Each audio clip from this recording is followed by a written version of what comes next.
Bəli, arkadaşlar, gəlmişik çəkilişə. Bir anda göstərə bilərsiniz, zəhmət olmasa. Deməli, bizim üçün Furqan mebel yığıb da geyinmə, soyunma otağını. Bir səhv idi elədilər, bu mexanizmi göstərdilər ki, təzə gəlib bunu çəkə bilərsiniz. İndi zəhmət olmasa mən geyinmə, soyunma otağımdakı veşilkaları dəyişirik, bundan qoyuruq. Amma dəyişmə, elə bir Ben boyum satmır asmaya. Hə, mən... Ay qurban, icazə ver, geyinmə, soyunma otağının raskodundan mən qurtulayım da.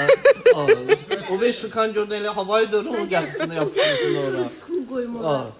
Ne, helalim kızım sola çık, atır yoksa raskoda çıkacak. Yeni Pinterest kravatı gəlib arkadaşlar. Bura bak, sollara. Çok qəşəng. Otur. Otur seni. Aşkım neyini sən? O şeyə oxşadı sən, o stolu yoxlama, o balkondan atırlar görsünlər sınır yoxsa yox. İnan ki, buradayım.